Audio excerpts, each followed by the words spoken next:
দলৰ ৰাষ্ট্ৰীয় তথা আমাৰ ৰাজ্যিক নেতৃত্বই আৰু লগতে দলৰ পৰিকল্পনা অনুসৰি এইবাৰ সংগঠন পৰ্বত ভাৰতীয় জনতা পাৰ্টিৰ যোৰহাট জিলাৰ সমিতিৰ সভাপতি হিচাপে মোক দায়িত্বভাৰ অৰ্পণ কৰিছে আৰু মই আজি কাৰ্যভাৰ গ্ৰহণ কৰিছোঁ। অতি কম সময়ৰ ভিতৰতে আমাৰ সন্মুখত পঞ্চায়তৰ নিৰ্বাচন আহি পৰিছে।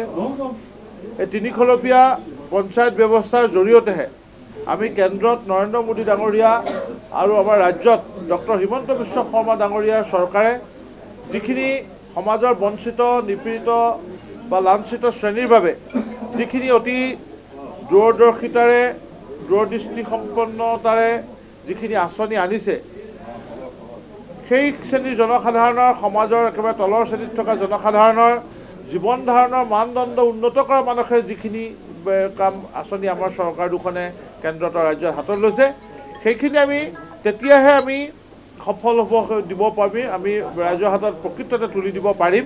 আৰু সেইখিনি তুলি দিয়াটো সেই চৰকাৰ দুখন পৰিচালনা কৰা এটা দলৰ জিলা সমিতিৰ সভাপতি হিচাপে আমাৰো বা আমাৰ কাৰ্যকৰ্তা আমাৰ সতীৰ্থসকলৰ এটা পবিত্ৰ কৰ্তব্য দায়িত্ব বুলি ভাবিছোঁ।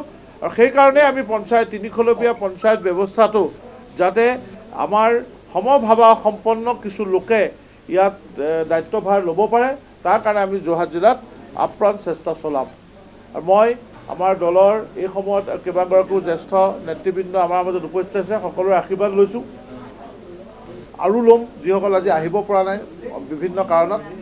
আৰু মই সকলোকে লগত লৈ আমাৰ নতুন প্ৰজন্মৰ বা মোৰ সহকৰ্মীসকল, সতীৰ্থসকল, মোৰ একেলগে কাম কৰা আমাৰ সমভাৱাপন্ন ব্যক্তিসকল আমাৰ লগত আছে, সকলোকে লগত লৈ হাতত হাত মিলাই কান্ধত কান্ধ মিলাই আমি প্ৰথমতে যোৰহাট জিলাত জিলা পৰিষদ আৰু আমাৰ আঞ্চলিক পঞ্চায়তসমূহ যাতে সম্পূৰ্ণভাৱে আমাৰ দখললৈ আহে, তাৰ কাৰণে মই চেষ্টা চলাম আৰু মোৰ নেতৃত্বক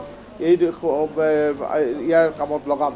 আৰু লগতে অনাগত সময়ত ভাৰতীয় জনতা পাৰ্টিৰ সকলো সতীৰ্থ পুৰণি আৰু যিসকল কিবা কিবি কাৰণত নিষ্ক্ৰিয় হৈ আছে, সকলোকে লগত লৈ আমি অনাগত সময়ছোৱাত দলটোক যোৰহাট জিলাত আগবঢ়াই লৈ যাব লাগিব। আৰু নৰেন্দ্ৰ মোদী ডাঙৰীয়াই আৰু ৰাজ্যত ডক্টৰ হিমন্ত বিশ্ব শৰ্মা ডাঙৰীয়াই যি সমভাৱাপন্ন যে আমাৰ তেখেতলোকে যেনেকৈ চেষ্টা কৰিছে ভাৰতবৰ্ষক বিশ্বগুৰু আসনত অধিষ্ঠিত কৰা, অসমক দেশৰ শ্ৰেষ্ঠ 5খন ৰাজ্যৰ ভিতৰত অধিষ্ঠিত কৰা, আমি যোৰহাট জিলাকো যাতে বিভিন্ন ধৰণৰ সাংগঠনিকভাৱে হওক বা অন্যান্য দিশতেই হওক, আমি যাতে যোৰহাটকো এখন অসমৰ আগশাৰী জিলা হিচাপে আমি পৰিগণিত কৰাৰ ওপৰত তাৰ কাৰণে চেষ্টা চলিব। ধন্যবাদ।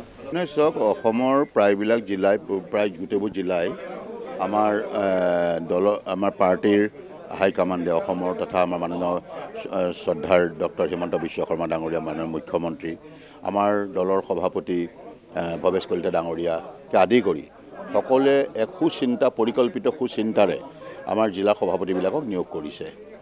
আৰু জিলা সভাপতি নিয়োগ কৰাৰ পিছত পুৰণি এতিয়া সকলোৱে মিলি এতিয়া যদিও কোনোবা সভাপতি আঁতৰি গৈছে, কিন্তু তেওঁ পাৰ্টিৰ পৰা একচোৱা নাই, গতিকে পাৰ্টিতে থাকিব, পাৰ্টিয়ে যিকোনো সময়ত তেওঁলোক কাম কৰে আকৌ সুযোগ দিব।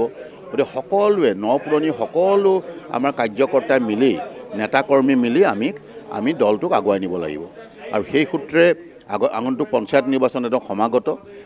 আমাৰ এতিয়া পৰম দায়িত্ব হ'ব, আমাৰ গুৰু দায়িত্ব হ'ব যে আমি ইউনাইটেডলি একেলগে সকলোৱে মিলি মানুহৰ মাজত মতানৈক্য বাদ দি আমি পঞ্চায়ত নিৰ্বাচনত জয়লাভ কৰি যাতে ডক্টৰ হিমন্ত বিশ্ব শৰ্মা ডাঙৰীয়াৰ চৰকাৰখনে, নৰেন্দ্ৰ মোদী চৰকাৰ ডাঙৰীয়াই আগবঢ়াই দিয়া আঁচনিবিলাক, ডক্টৰ নৰেন্দ্ৰ মোদী ডাঙৰীয়াই দিয়া আমাৰ সা সুবিধাবিলাক, ডক্টৰ হিমন্ত বিশ্ব শৰ্মা ডাঙৰীয়াৰ নিজৰ আঁচনি, চৰকাৰৰ আঁচনি বা আমাৰ কেন্দ্ৰীয় চৰকাৰৰ পৰা আঁচনিবিলাক যাতে শুদ্ধভাৱে ৰূপায়ণ কৰি সাধাৰণ জনতাৰ কাষলৈ লৈ যাব পৰা যায় আমাৰ পঞ্চায়ত নিৰ্বাচনৰ যোগেদি, পঞ্চায়ত প্ৰতিনিধিৰ যোগেদি, এইটোহে আজিৰ তাৰিখত আমাৰ সকলোতকৈ ডাঙৰ কথা, যাতে সঠিকভাৱে যাতে আমাৰ পাব লগাখিনিৰ কাষলৈ যাতে আমাৰ আঁচনিবিলাক ঢুকি পায়গৈ, তাৰ কাৰণে এতিয়া সকলোৱে মিলিজুলি পঞ্চায়ত ইলেকশ্যনৰ আগৰ পৰা আমি কাম কৰিব লাগিব।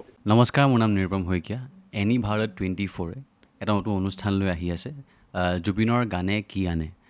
তাৰ অডিশ্যনসমূহ অসমৰ প্ৰত্যেকটো ডিষ্ট্ৰিক্টত হ'ব আৰু এটা ৰিয়েলিটি শ্ব' হয়। আপোনালোকে দিয়া ফোন নম্বৰ যোগাযোগ কৰিব পাৰে আৰু আপোনালোকৰ ওচৰলৈ এনেও গৈ আছে তেওঁলোক আৰু আশাবাদী যে আপোনালোকে এই অনুষ্ঠানটোত ভাগ ল'ব আৰু আশা থাকিল যে আমি খুব সুন্দৰ সুন্দৰ গায়ক দেখিবলৈ পাম। ধন্যবাদ।